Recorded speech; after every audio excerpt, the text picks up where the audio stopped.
Hey guys, welcome to my review for the first episode of the new anime for My Hero Academia. Now, for those who don't know, I rarely review anime. In fact, I haven't done so in a very long time. And it's just for the simple fact that I greatly prefer to review manga. So before you jump to any conclusions, I will not be reviewing this series weekly. And this won't really be a traditional review for me because I actually already went over the first volume of the manga in great detail in my first impressions video. So in this video, I will be looking at the first episode of the My Hero Academia anime and seeing if it is a worthy adaptation. If you are only following the anime though and are curious about what My Hero Academia is all about, it's pretty much just like a superhero story. It's inspired by Western comics. You have this kid Izuku who wants to go to the school for superheroes, you know, all that good stuff, except he doesn't have any powers. Oh no. I made this comparison in my last video, but you know that Disney movie Sky High that everyone remembers? Yeah, it's that. So this first episode adapts about 30 pages of the first chapter,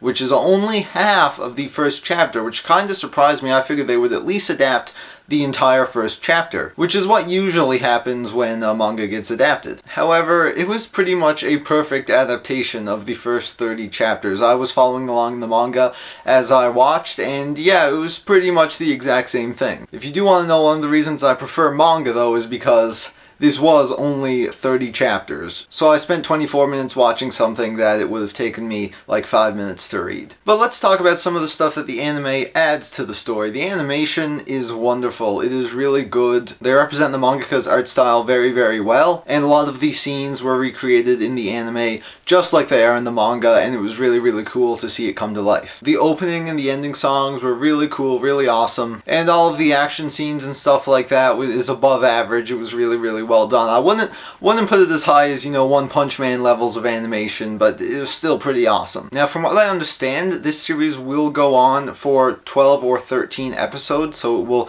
run throughout this entire anime season and then it will end. However, we don't really know whether or not it's just going to cut off and just wait for more chapters of the manga to come out, or whether or not it's going to have its own ending, which I really, really hope doesn't happen. Because, I mean, the hype that has been generated by this series is insane, and now that there is an anime out, this thing is going to skyrocket in popularity, so I really, really hope they go the way of One Punch Man, and even though it'll be short, that they just have plans to continue it in the future. And I think because One Punch Man was so popular and successful that this might be what they do. And if the rest of this series is as awesome as the first episode, then there's a good chance this could be like the next massive popular anime. And I mean, it's already on the right track because of how good the manga is. And I'm going to be going into like some extremely minor spoilers right now, like I'm literally only going to be spoiling chapter 1 of the manga, but if you are an anime only watcher, just be forewarned, you're gonna hear what's gonna happen in episode 2. The one thing that was not in the anime in the proper order was that bully dude who was picking on Izuku. He gets attacked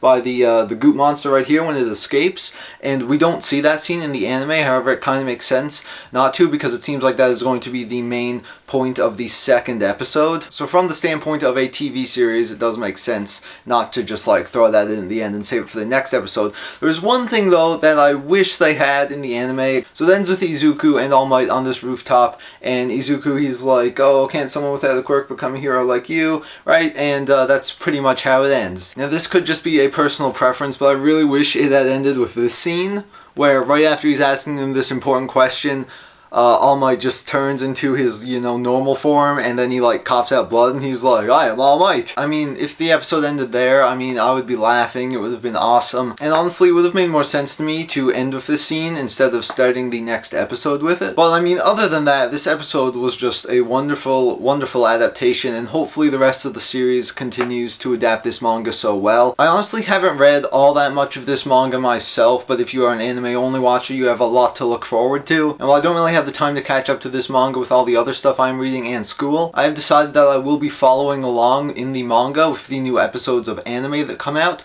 so don't expect me to be reviewing every single episode of the anime. I definitely won't. However, I may make a video if, you know, something happens in the anime that's different from the manga and they start doing their own stories or something. But yeah, so that was everything I had to say. Very promising start to this new series. I really hope it continues to be this awesome, and with that, thank you so much for watching, and I will see you in the next video.